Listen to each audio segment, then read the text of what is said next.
their country is a little closed, and we appreciate that.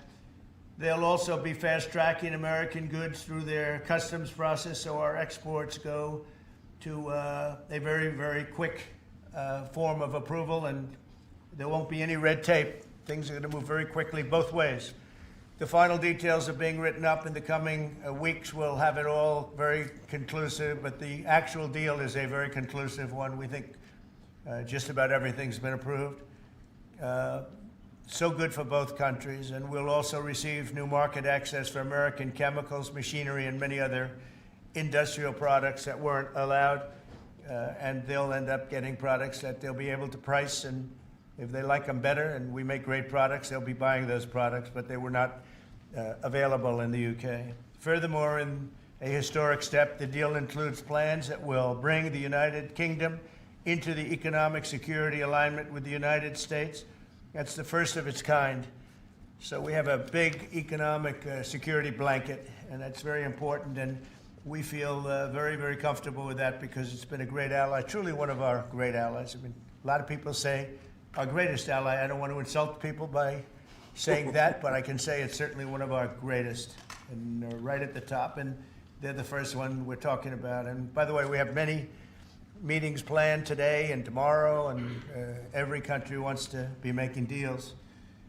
And we have a meeting, as you know, Scott will be going over to Switzerland on Saturday, and that'll be very, very interesting. We'll find out, but I think they want to make a deal very badly too. Both countries have agreed that the economic security is national security, and will be working together as allies to ensure that we have a strong industrial base, appropriate export controls, and protections for key technologies and industries like steel. Steel is a big factor. Both countries will become stronger with steel and things necessary for military. You know, we used to build ships and other things literally at a level that nobody's ever seen, and we haven't. We've eased up, and I would say that the UK certainly eased up, but now we're going to be uneasing both, and we work together. Once again, I want to thank Prime Minister Starmer. He's been terrific for his partnership in this matter. The special relationship and external bond, it's really an external and an internal bond between our two countries, will soon be stronger than ever before. And we really do. We have a great relationship. I want to just say that the representatives of UK have been so professional. And it's been an honor doing business with all of them, and in particular the Prime Minister. And I'd like to introduce him now to say a few words. Mr. Prime Minister, please take it away. Thank you, Mr. President, Donald. And this is a really fantastic, historic day in which we can announce this deal between our two great countries. And I think it's a real tribute to the history that we have of working so closely together. Can I pay tribute, Donald, to your negotiating team as well, particularly yes, Howard and Jameson, who've done an incredible job, a very professional job, and my team as well. Two negotiating teams have worked at pace now for a number of weeks to bring in this deal today. Really important deal. This is going to boost trade between and across our countries. It's going to not only protect jobs but create jobs, opening market access. And as you say, Donald, the timing couldn't be more apt, because not only was it 80 years ago today that victory came for Europe after and at the end of the Second World War, but of course on that day the UK and the US stood together as the closest of allies. And Donald, I think even down to the hour, because you may or may not know that it was about this time of day, exactly 80 years ago, that Winston Churchill announced victory in Europe, and that led to great celebrations across Europe, across America, but particularly in the United Kingdom.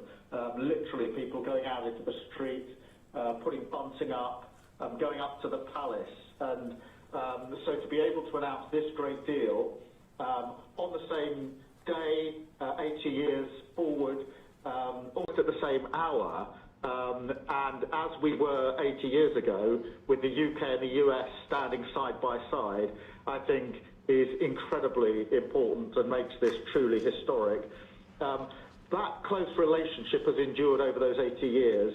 As you know, Donald, when it comes to defence and security and intelligence sharing, of course, there are no two countries that are closer than our two countries. And now we take this into new and important territory by adding trade and the economy to the closeness of our relationship. It is built, as you say, on those notions of fairness and reciprocal arrangements. We've always had a fair and balanced arrangement between our countries. This builds on that, hugely important for sectors like car manufacturing and for steel and aluminium and so many others. And yes, we can finish ironing out some of the details, but there's a fantastic platform here, including, of course, on the tech side, where I think I'm right in saying we're the only two Western countries with trillion-dollar sectors when it comes to tech. And in the end, it comes down to, as you say, Donald, economic security is national security. On national security, we've been absolutely the closest of allies for so many years, keeping the peace through that close alliance, that friendship. And now we add to that this deal on trade and the economy. And I want to thank you for your leadership on that, Donald, and for the way in which your team have negotiated this. And I'm so pleased that we've got this deal, we've finalised it, and we've built an incredible platform for the future. So thank you so much. Donald, I'm now going to go and do a press conference. I think you have your press in with you. But on the details, I think if you've got Howard, we can deal with that through one of my team. That's great. Well, Mr. Prime Minister, thank you very much. It's an honor. We're going to have a continued, maybe a better relationship than ever before. You know, I don't know if the media knows, but the U.S. and U.K. have been working for years to try and make a deal. And it never quite got there. Yeah. It did with this Prime Minister. So I want to just congratulate you. you. Well, with this President, this Prime Minister, we've managed to achieve what many people have tried to achieve for many years. That's right. And I'm really pleased. And it feels completely historic and on a special 80-year anniversary as well. So, Donald, thank you so much. It's really good to have got this deal over the line. Tribute to both teams, tribute to our countries, and tribute to your leadership. Thank you. Well, it really is a great thing. And you go do your press conference, and I'll see you soon. Maybe speak to you later. But thank you very much. And an incredible thing. I can't tell you that for so many years, even as I sat, everybody talked and talked and talked about a deal with. It just seemed like a natural deal, but it was not done. But now it was done with us. So I feel very proud to have been a part of it. Keir, thank you very much. Thanks, Donald, and we'll speak again soon. Very good. So long. Bye.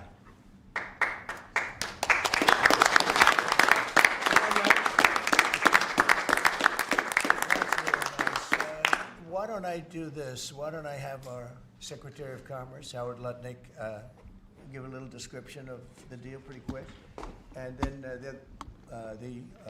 the good side, the very nice side, we'll be speaking about it also, maybe, from so you get a pretty equal. I think it's a very, it's just been a deal that was, we thought, very complicated. It became very simple. It's opening up the country that we really didn't have the kind of access to that I would have thought. I was surprised. I think it's why the deal never got done before. It was, you know, they've been working on this deal for 25 years.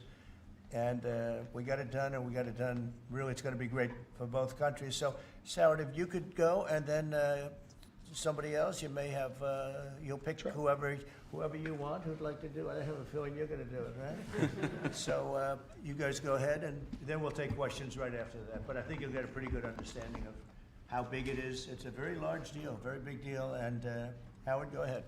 So the UK is the 6th largest economy in the world and the 4th largest that we export to, right? So it's a huge market, a top 10 market. If you remember Liberation Day, they were at 10% because we have balanced trade with the UK, right? They say they have a surplus, but of course that counts gold bullion, which is, so let's just call it balanced trade. So how do you open up a market in balanced trade? People think it's impossible. They've always thought it was impossible until President Trump came on the scene and changed the way things work. So here's what we've got. We've opened up new market access ethanol, beef, machinery, all the agricultural products. They've agreed to open their markets, and that will add $5 billion of opportunity to American exporters. So the question is, why would they do that now? Because they've never done it before, and we still have our 10% tariff on, which will produce $6 billion of revenue for the United States. So the idea was, how do they keep their jobs, protect their economy, and do the best for their people while opening the market for us? And the way is they studied it, their team was exceptional, and they tried to figure out the markets that they're importing from other people and try to send them over to America. So why were they always favoring others and not us? And what they've done is they've found the ways to do that so that we have new access, right? But the UK workers are protected, and that was the balance. So we did a deal with them in automobiles, and you know, if you're not building here, we charge you a 25% tariff. But the president, and by the way, I want to make this clear, while Jameson and I worked hard, this was the president's deal, and people think, oh, that's not the way it works. If you got to sit next to him, I have the best deal maker to my left, and if you don't think that we take advantage of him calling the prime minister and getting that deal done, you don't understand who's the president of the United States. So he's the closer. He gets deals done that we could never get done because he understands business, he understands deals, and that's why we're here today. So he agreed they could send 100,000 cars into America and only pay a 10% tariff. And that protects their car industry. And remember, we do 16 million cars a year. So this is only like 0.6%. But for the UK auto people, this is tens of thousands of jobs that the president agreed that he would protect for them. So he made that deal, right? Then steel and aluminum, right? Their steel business has been destroyed like everybody else has been destroyed by people dumping steel into their markets. And British Steel had announced it was closing down. So the British government, as part of this deal, nationalized British Steel, and they're going to match the kinds of models we do. They'll put tariffs on, they'll put quotas on. They want to do it with America so they can be part of the resurgence of steel and aluminum in America, and that saves them, again, thousands and thousands of jobs. So if you go step by step, aero and commercial planes, they sell Rolls-Royce engines to Boeing. We've agreed to let Rolls-Royce engines and those kind of plane parts to come over tariff-free. And what you're going to hear today is there's going to be an announcement in the UK that they are buying $10 billion worth of Boeing planes later today, but I'm going to let the name of the airline announce it because that's theirs to do it. Part of this deal was always to do it together and to do it strong, and you can see the numbers on this board.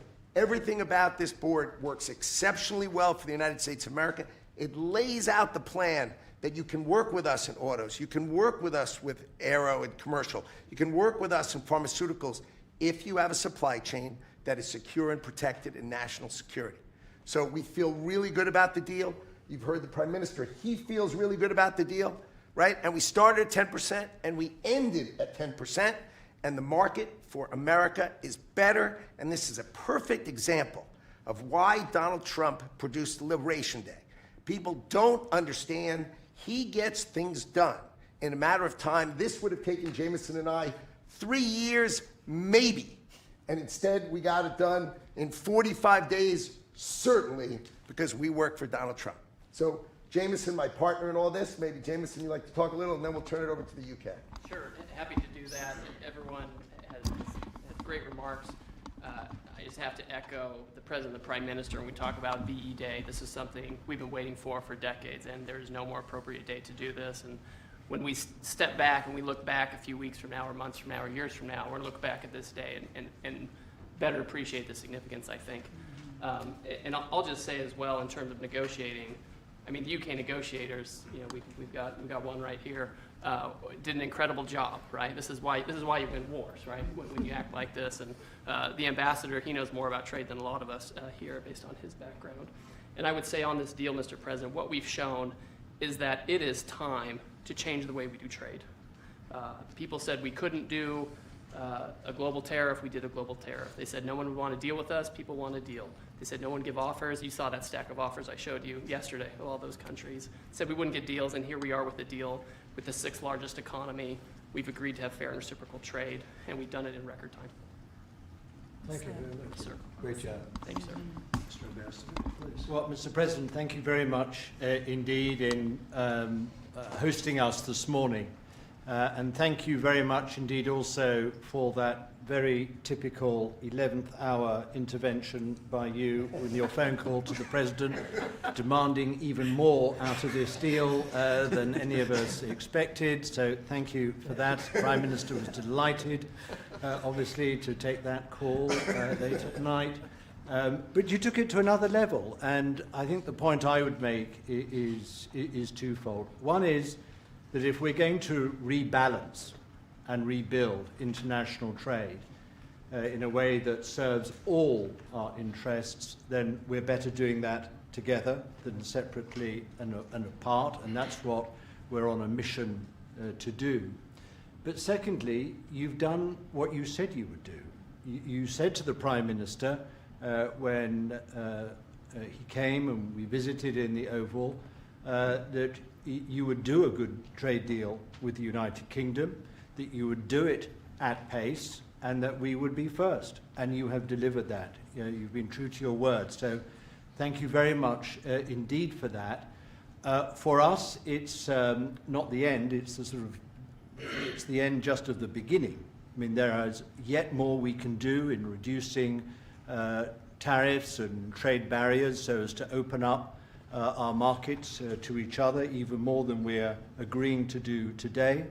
But it also provides us with the platform, the springboard, to do what I think will be even more valuable for both our countries in the future, and that's creating a technology partnership between the United States and the United Kingdom so that we can harness science and technology in order to create future industries and future jobs, and to do that together in the way we work so closely already in the national security and defense area. We can just take that to yet further areas of science, enterprise and endeavour. So we're looking forward to doing that in the coming months.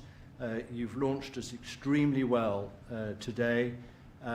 It just, in my view, as the Prime Minister has said, just shows what two countries who trust each other, who are confident in each other and are familiar with each other can do, not just for ourselves, but for the rest of the world who need to benefit from a bigger and better international trading system. Thank you very much. It was beautifully stated. What a beautiful accent, too. I'd like to have that accent. Thank you. My mother would be proud. Thank you very much. Any questions? James Matthews from Sky News. Yes. Can I ask, why Britain and why now? And you described this deal as a full and comprehensive deal, and yet we've just heard from Mr. Mandelson it's the end of the beginning. Clearly, there's much more work still to do. With respect, are you overstating the reach and significance of this deal because you're a president who needs a result at a difficult time? I think that it's a great deal for both parties. It's for us. We're opened up.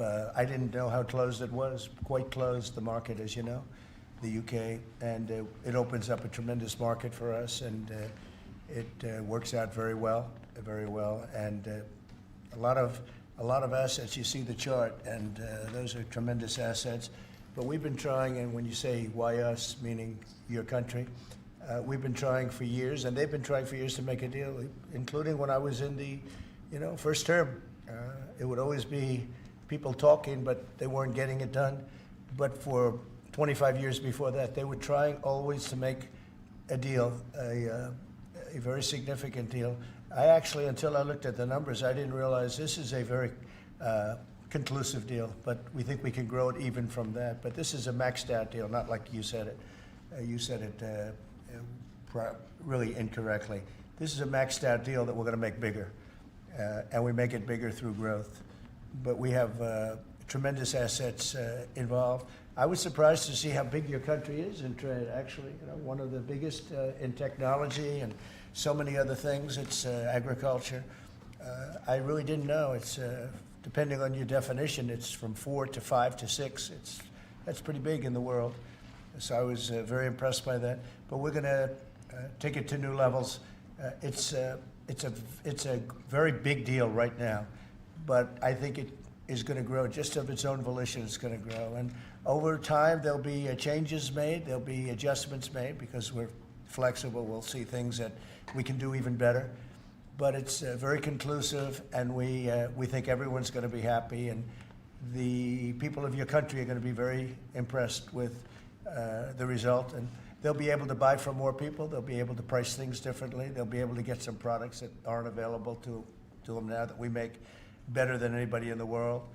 And it's just something that it's a great thing that it came together. It's so nice because we have many countries want to make a deal, and many countries are very unhappy that we happen to choose this one, to be honest with you. But it's a long time, our oldest ally, or just about.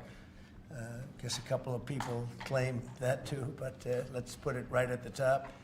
I think it's going to be something very special for UK and special for the United States. Mr. President, Mr. President, Mr. President. Thank you, Mr. President. Reagan Reese with the Daily Caller. How close are you to more deals, and when do you expect the next to be announced? Well, very close. We have numerous deals. I know Howard's going back. As soon as this is finished, your press conference, he's got numerous. And Scott, who's right over here, who's fantastic, by the way. You were great on television this morning. I watched you. That was very he gave them a little lesson in the world and economics. But Scott's going to be going to Switzerland, meeting with China, and you know, they very much want to make a deal.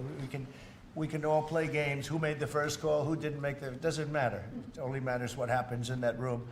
But I will tell you that China very much wants to make a deal. We'll see how that works out. Every country throughout the last 40, 50 years has literally ripped off the United States on trade, on military, on protection, on all the different things. And we are now making fair deals. And in this case, it's great because we really weren't very much involved. You have the European Union, which is, I think you made the right decision years ago. I don't know if you remember, I was opening up Turnberry the day that you were voting. And they asked me, would it happen or would it not happen? I said, no, I think they're going to go their own separate way. I think it's better for them. And they did. I think it's going to end up being a very smart decision. But a big part of that decision was always that you'd be able to make a deal with the United States. And they were unable to do that. But now they made it. And it's a tremendous, it's very important. That was always a big part of your decision on Brexit. And they were never able to make that deal. It was a tough one. And this one it's amazing with time. This one just went very smoothly, went quickly and smoothly, and a lot of common sense, as I like to say. It's tremendous common sense, but it's going to make your country much bigger in terms of trade, and it's going to make our country much bigger in terms of trade, too. Yes, sir. Okay.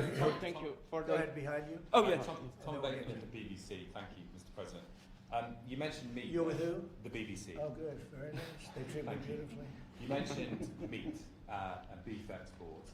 The UK currently doesn't accept American beef because of its own food standards.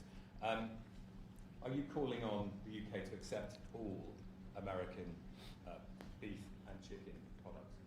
Well, I think they'll take what they want. We have plenty of it. We have every type. We have every classification you could have. As you know, Bobby Kennedy is doing a tremendous job, and he's, I think, probably heading toward your system with no chemical, no this, no that. I mean, I think we're heading that way. It seems to be, and but we have that also. So we're a very big country. We have a lot of beef. We're a very big country, so it'll be great. Yes, yes. You want me to jump? Yes. Let's talk about American beef really quickly, and it can't be understated. I'm Brooke Rollins, by the way. How important this deal is and what this means to American farmers and ranchers. Specific to the beef, this is going to exponentially increase our beef exports. And to be very clear, American beef is the safest, the best quality, and the crown jewel of American agriculture for the world. So I think a really important part of this deal isn't just the ethanol reducing of tariffs from 19 to 0, which for our row croppers is a huge deal, but also for beef. And as we move forward, I know our incredible trade team is looking at all of the meats, all of the produce, really all of our agriculture exports. And I don't know if there's an industry that has been treated more unfairly and has suffered more than our agriculture industry. So we look forward to, I'll be in the UK on Monday, talking to my counterpart over there for next week, and look forward to moving that out across the country. The president is an I think incredible we could defender say of that we America. have the best in the world, best tractors, the best everything in the world, and they say that our agriculture is, second to none. You understand, and it'll be a great asset. People are going to be able to have options, choice, and they'll have more of it, and that usually means lower prices. How about we'll do you and then you? Go ahead. Follow-up question for the Italian TV, Daniele Compatangelo, LA7, TV 2000, Prime Media. So congratulations for the deal. We'll see a big revenues from the chart. But what's the rest of Europe? It's a victory day, but other European countries, it seems like they're losing the We trade. intend to make a deal with Europe. We have found that the European Union treated us extremely unfairly, very difficult, and hurt themselves in doing so. And they very much want to make a deal. We'll be dealing with them. We are dealing with them currently. So that'll cover pretty much the rest of it. But this was separate because of Brexit in particular. This was a separate deal. It always seems so natural. I mean, all the media would say that this seemed to be like, why did this happen 25 years? Why didn't it happen a long time ago? And it was always amazing to me. Somebody would say, hey, we got to make a deal. We have to make a deal. But this deal just fell into place. The Prime Minister did a fantastic job. His representatives are total professionals, and they got along well. And it just seemed to work. And I think one of the reasons it did is because we blew up the whole system. If we would have just been dealing with you separately or, country by country, we blew up the whole system. It was very fair to very unfair to the United States. And I think because of that, this worked out so nicely. And I'm honored that it was the first deal. Please. Sir, you mentioned... Well, why don't you go in the back, yes. Oh, thanks, sir. I'm with the London Times. I'd say this is a great day for James Bond because now Aston Martins will be available to American buyers. Will it be even better by extending it to film? You've talked about a big tariff on films, and we'd like to know if there'd be relief on British... Well, we're going to have a discussion on that separately. And as you know, we're putting tariffs on that particular film, he said, the movie makers. And we're going to be doing some tariffs to get them because a lot of them have left this country. They all live here. The money comes from here. Everything comes from here, but they make them in other countries. So we're going to do something to bring them back, maybe to a large extent. But James Bond has nothing to worry about that, I can tell you. James Bond. And Sean Connery was a friend of mine. Sean Connery was responsible for my getting zoning in Aberdeen. He said, let the bloody bloke build his golf courses. And, I was like 4 years into the process, and it was impossible in Aberdeen. And he just stood up one day and he said that. As soon as he said that, I got the approvals in about 2 minutes. So he was a great guy, Sean Connery, and great character.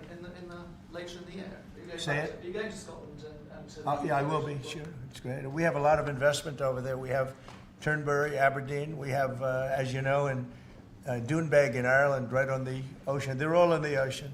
I only have interest if they're on the ocean. And we have good investments over there. It's been beautiful. Yes? Mr. President, if the talks go well this weekend between Secretary Bessent and Ambassador Greer with their Chinese counterparts, not preemptively, but if the talks go well, would you then consider lowering the tariff rate on China? Well, it could be. I mean, we're going to see. Right now, you can't get any higher. It's at 145, so we know it's coming down. I think we're going to have a very good relationship. I always got along very well with President Xi. That relationship was greatly disturbed by COVID when COVID came in, but we get along very well now. I mean, the relationship was hurt with a lot of people, a lot of countries when COVID came in. But I think we're going to have a very good relationship. I expect to have a very good relationship with China, Scott. I think it's a very friendly meeting. They look forward to doing it in an elegant way. China, as you know, has a tremendous trade surplus with us, and we just can't have that. But I think it's going to be very good for both countries. I would like to see China opened.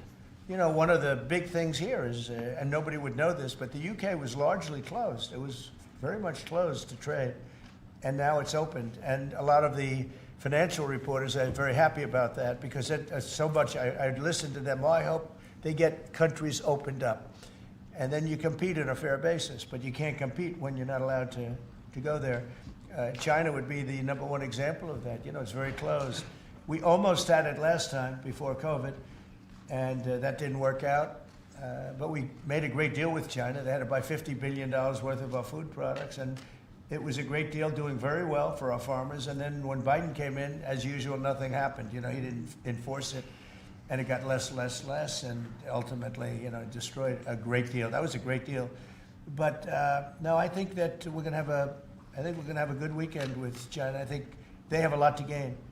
I do think they have far more to gain than we do in a sense, but we're going to have I think we're going to have a very good weekend. Will you speak to Xi after the weekend talks? I might, yeah, sure, depending on what Scott says. We Scott is doing certain countries, and Howard's doing certain countries.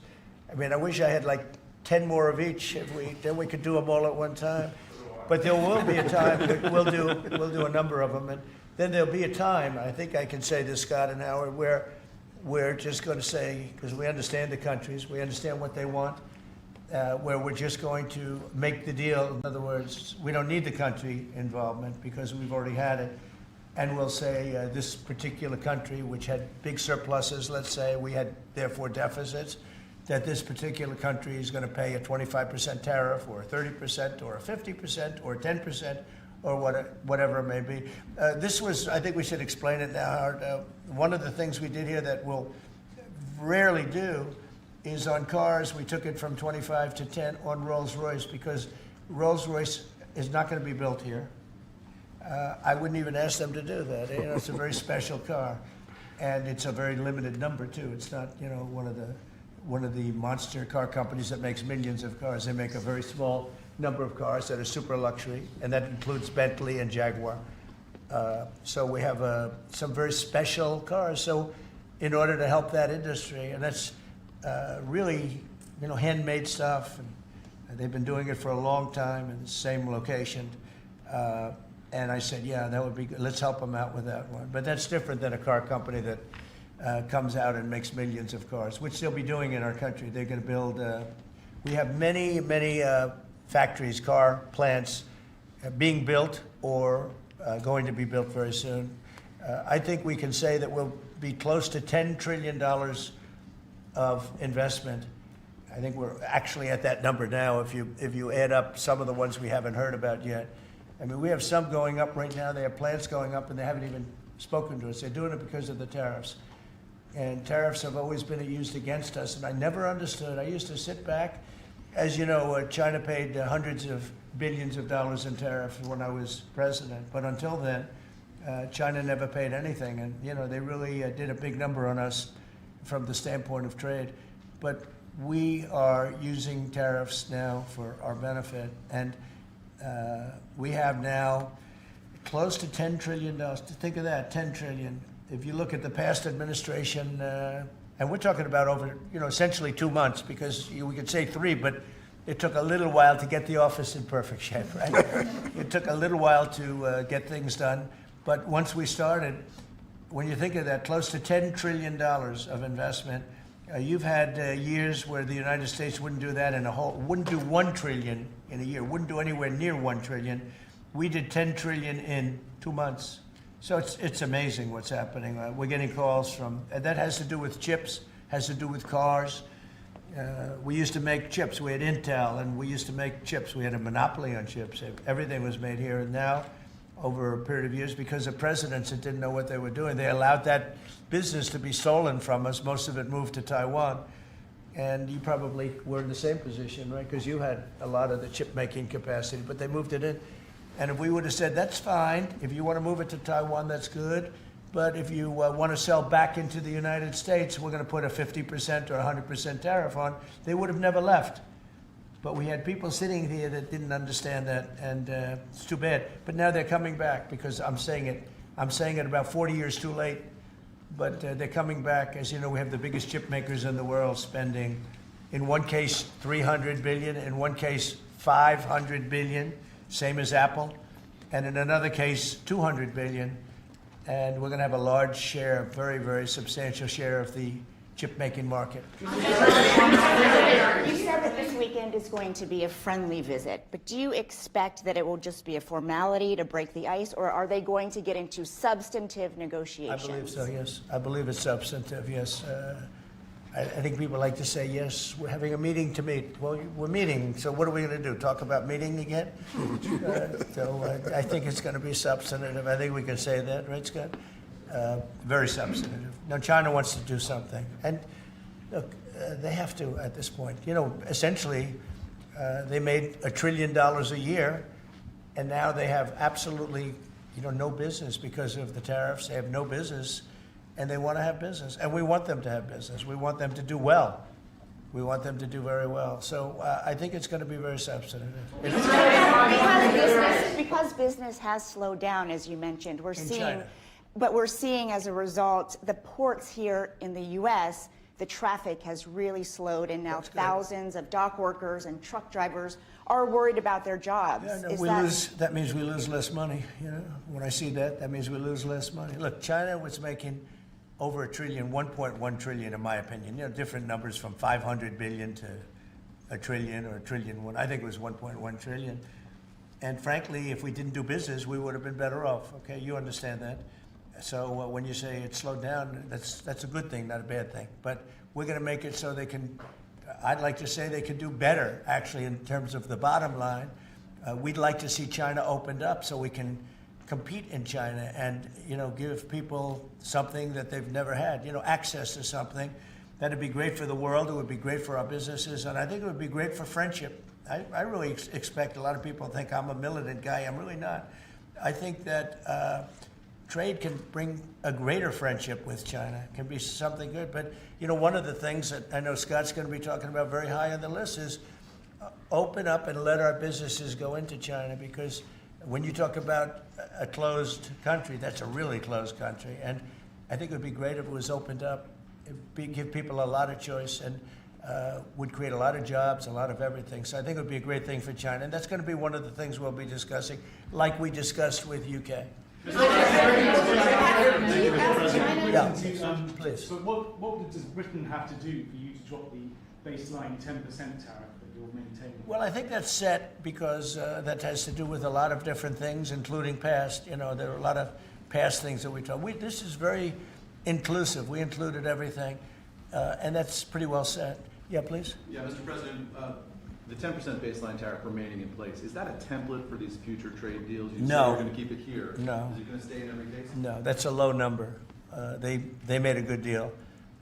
Some will be much higher because they have massive trade surpluses, and in many cases they didn't treat us right. One thing with UK, they had it somewhat closed, not like a China as an example, but they always treated us with great respect. So they treated us with great respect. The template of 10 is probably the lowest end, and therefore they made that deal. But they we've had just a very special relationship with them. Like, I won't do that deal with cars. I mean, unless somebody shows me that there's another kind of a car that's comparable to a Rolls Royce. Then there aren't too many. This is a good commercial for Rolls Royce. They're going to order a lot of cars. Mr. President, I wonder whether you'd like to buy. I mean, well, the last time this happened, I would be happy to suggest a discount, obviously a very modest discount. We have to protect our profit margin.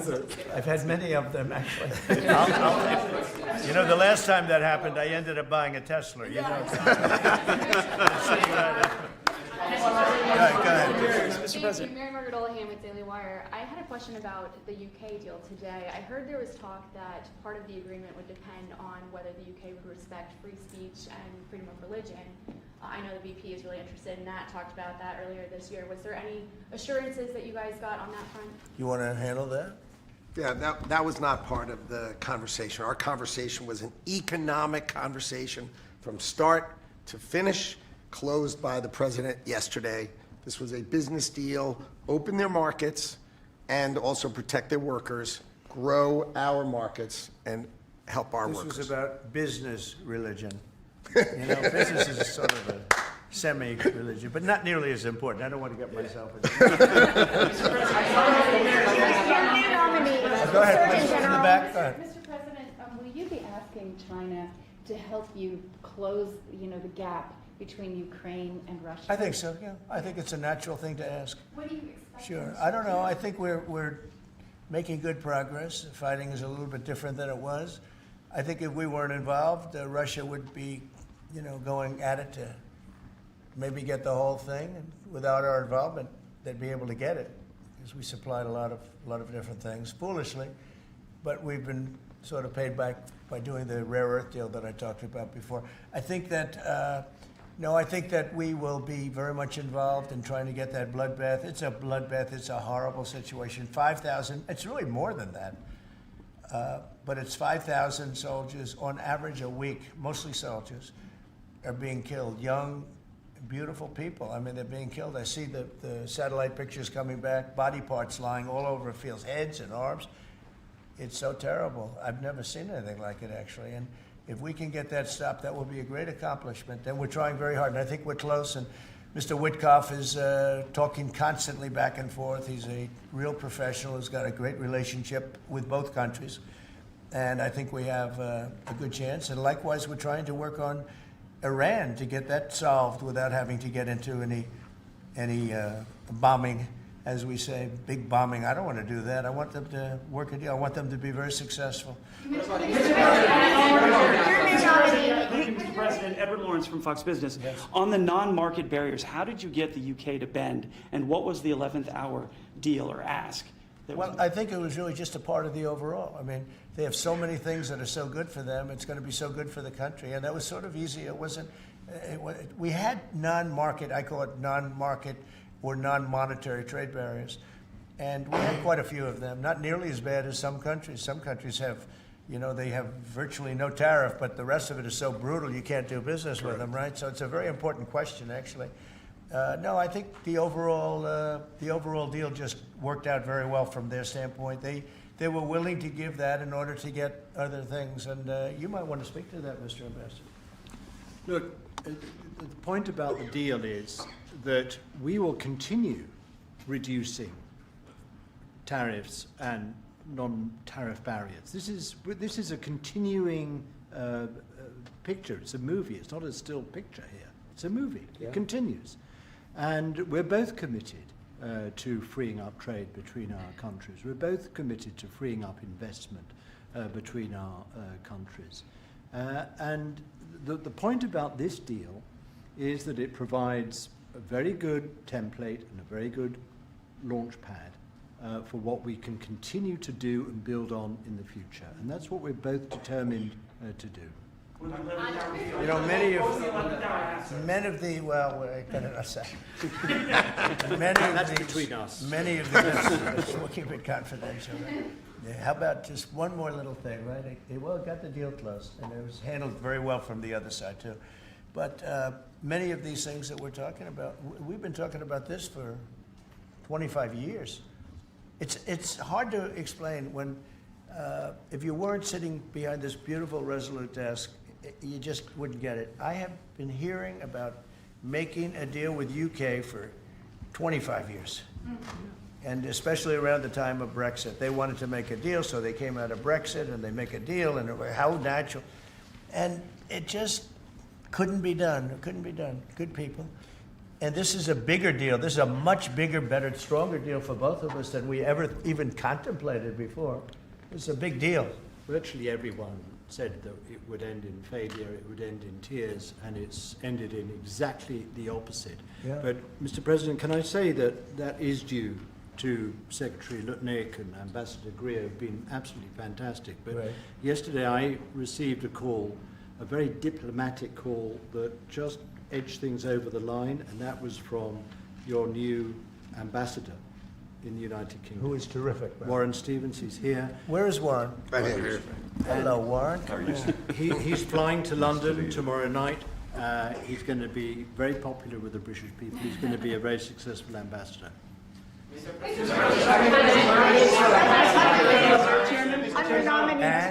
Were you disappointed? and he's got plenty of cash. That guy's plenty of cash. We need some more beef. Yeah, go ahead. Are you planning to meet Ursula von der Leyen? You're going to go ahead fast. Yes, are you planning to meet Ursula von der Leyen, the president, or do you plan to cancel anytime soon? Oh, she's so fantastic, right? She's so fantastic. I hope we're going to meet. Yeah, the answer is yes. I saw her a few days ago.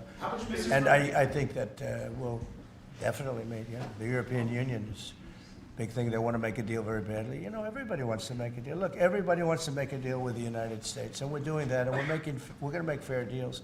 I'm just honored that this was the first one. Go ahead, please. The Federal Reserve Chairman, Mr. President, says that you would have to call him for a meeting. Do you plan to meet with him? I could and what do call you him think for a about, meeting, but it's like talking to a wall.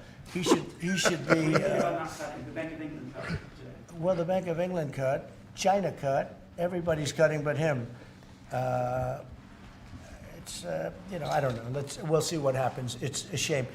I call him Too Late, Too Late Powell. That's his nickname, and it's a shame. It's ridiculous. So a meeting, he's always too late.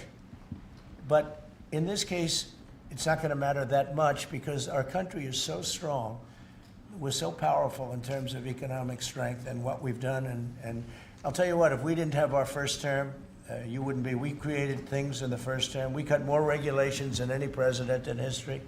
We cut the taxes more than anybody in history. And a very big factor is going to be the tax bill that we have right now, the one big beautiful bill, as we call it, which is all-encompassing, the biggest tax cuts ever in history, bigger than even the first time. And the incentives, even great for the UK, because it'll make us so strong that we're going to be doing more business with you. It's a very important element for taxes, for every aspect, regulation cuts. That bill is, I believe it's the biggest bill of its kind ever in the history of this country. And Speaker Johnson and Leader Thune have done an incredible job. I mean, I'll let you know, we have to get a vote, but we have a lot of support for that bill. And if that happens on top of all of these trade deals that we're doing, this country will hit a point that you better go out and buy stock now. Let me tell you, this country will be like a rocket ship that goes straight up. This is going to be numbers that nobody's ever seen before. That's a very important element of all of this. If we get that. If you don't, and the Democrats are fighting it only because they want to fight. They have Trump derangement syndrome. If it was somebody else, they wouldn't fight. If you had a normal person, if you had some stiff sitting behind you, they'd be fine. But they have Trump derangement syndrome. Senator Schumer's become a Palestinian. Welcome. I don't know when they're going to give him the ceremony, whatever the ceremony may be. But it's terrible what's happened to the Democrats. So. Very, very important element of everything, of what we're doing, unrelated to today, but related in the sense that we'll do, if that passes, we'll do even more business with the UK. We'll have so much. It's the biggest tax cut in history. It's going to make our country zoom. It's going to be incentive, as you know, with the deduction for, basically for work. You work, you build, you plant, etc., your deduction. It's going to be the biggest, it's the biggest bill of its kind ever passed, maybe the biggest bill ever passed. That's why we call it the one big, beautiful bill. You just announced a new nominee for the U.S. Surgeon General who never finished her residency and is not a practicing physician. So can you explain why you picked her to be America's top doctor? Because Bobby thought she was fantastic. She's she's a brilliant woman who went through Stanford, and as I understand it, she basically wanted to be an academic as opposed to a surgeon. I think she graduated first in her class at Stanford, and Bobby really thought she was great. I don't know her. I listened to the recommendation of Bobby. I met her yesterday and once before. She's a very outstanding person, a great academic, actually. So I think she'll be great. Your nominee for U.S. Attorney of D.C., do you have a backup plan if this Senate? Oh, I do, yeah, but he's a terrific person, and he wasn't getting the support from people that I thought. You know, he's done a very good job. Crime is down 25% in D.C. During his period of time. I'm very disappointed in that, but I have so many different things that I'm doing now with the trade. You know, I'm one person. I can only make, boom, I can only lift that little phone so many times in a day. But we have somebody else that will be great. I just want to say Ed is unbelievable, and hopefully we can bring him into, whether it's DOJ or whatever, in some capacity, because really outstanding. It was, to me, it was disappointing, I'll be honest. I have to be straight. I was disappointed. A lot of people were disappointed. But that's the way it works sometimes, you know. That's the way it works. And he wasn't rejected, but we felt it would be hard. And we have somebody else that we'll be announcing over the next 2 days who's going to be great. With companies like Ford and Mattel recently saying they're going to raise prices on certain products, how long do you think the American public is going to be patient and wait for you? Well, I think they're saying that just to try and negotiate deals with me. Okay? They're not. Look, tariffs are the most misunderstood thing maybe in any form of business, anywhere in business. Oftentimes the country picks them up. Oftentimes the company picks it up. The people don't pick it up. Okay, the people don't pick it up. And if Ford did that, they wouldn't sell any cars. And if Mattel, I don't know, I'm not so sure. They also said they're the only country I've heard. They said, well, we're going to go counter. We're going to try going someplace else. That's okay. Let him go, and we'll put 100% tariff on his toys, and he won't sell one toy in the United States, and that's their biggest market.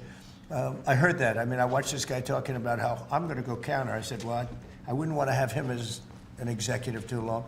The Ford people I know very well. What they're doing is negotiating with us by saying that, but we don't think that's going to happen. Look, I put out a truth today, and it said that gas is down, gasoline is down, energy is down, groceries are down, eggs are down. I mean, eggs, thank you very much, but eggs are down. When I came in the first week, you guys hit me with eggs. I said, what the hell happened with eggs? Eggs were up like 170% and going up, and they said don't order any for Easter. And we were thinking about ordering plastic eggs like everybody was doing. And Brooke did a fantastic job, agriculture. Brooke did a fantastic job, and we had hundreds of thousands of eggs out here on the lawn just 2 weeks ago at Easter. But you take a look at the cost. Energy's down. Even interest rates are down. Now, if the chairman of the Fed, Jerome, if he would lower interest rates like China did, like I think UK did, but like numerous other countries have done, it's like jet fuel. It would be great. But he doesn't want to do it. I think he doesn't want to do it. Probably he's not in love with me. I think that's right. It's sort of a crazy reason, but that's the way life is. Anybody in his position would be like jet fuel. But even without that, we're doing well. But remember this, you know, I've watched you people reporting over the last few months that if we do this, you know, prices are going to go through. Well, groceries are down. All of this stuff is down. Lumber is down.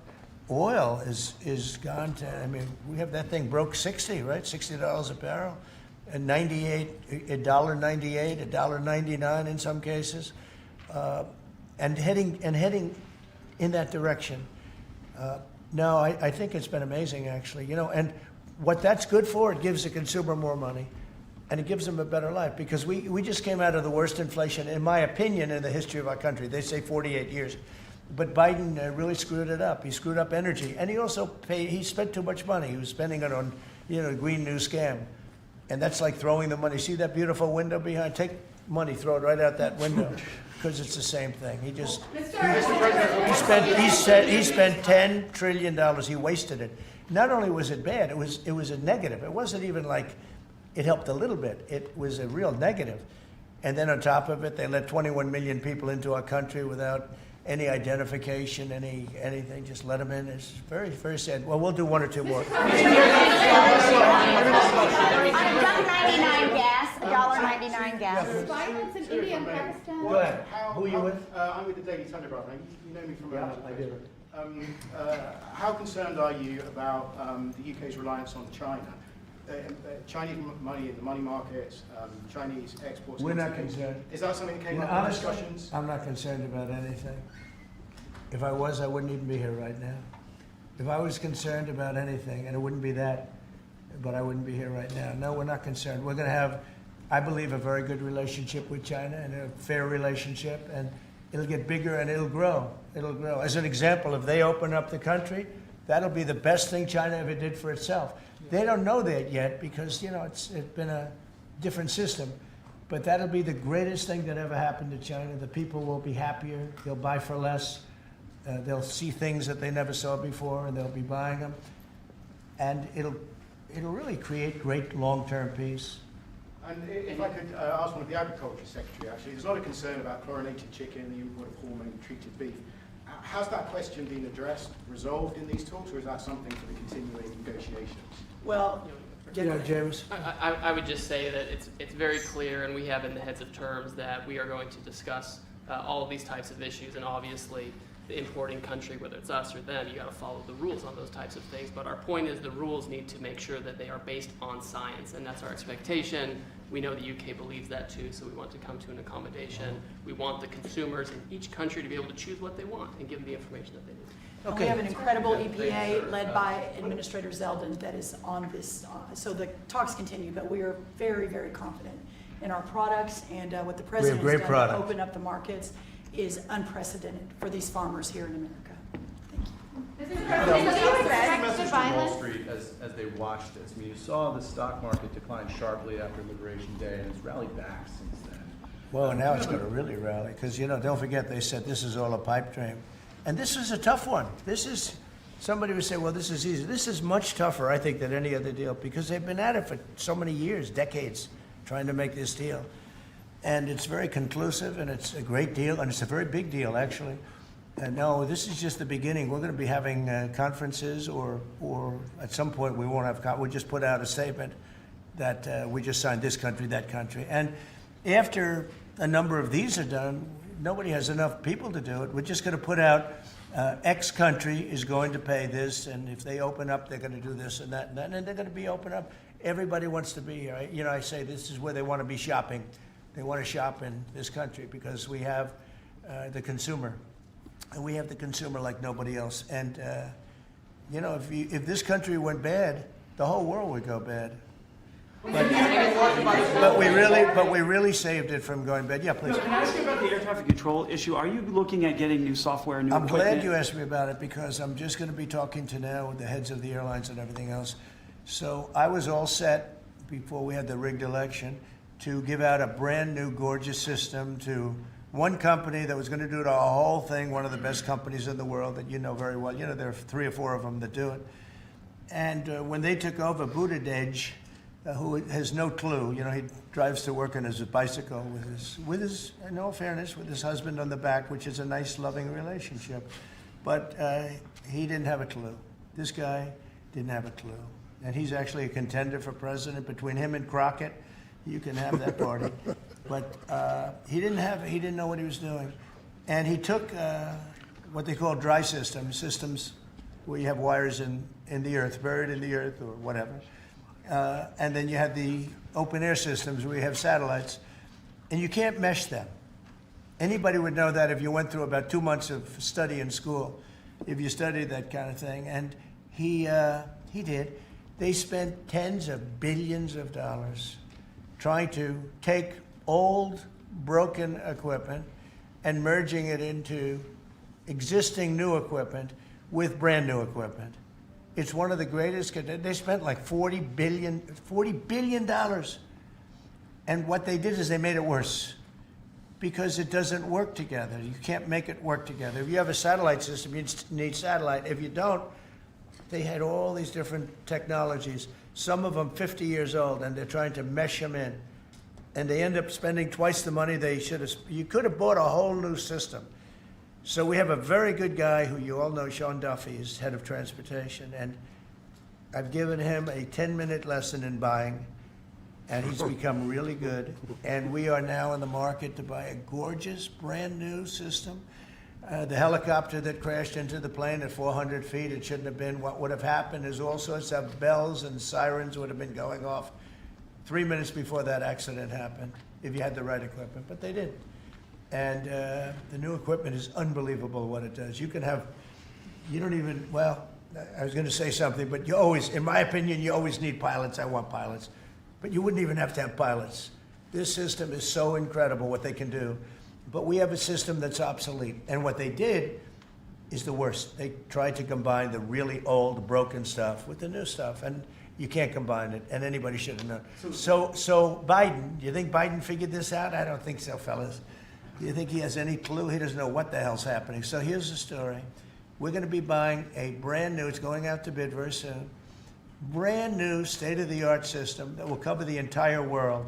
I'll give you an example. When my pilot, now I have military pilots, but prior to that I have very good pilots, great pilots.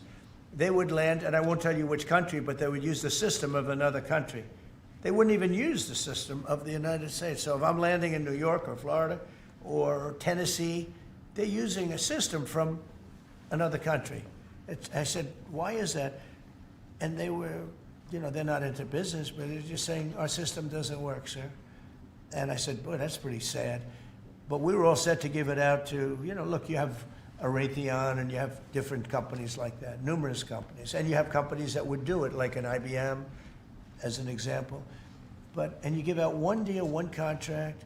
They gave out hundreds of contractors. They had diggers. They had non-diggers. They had people that focused on satellites. They had hundreds of different contracts.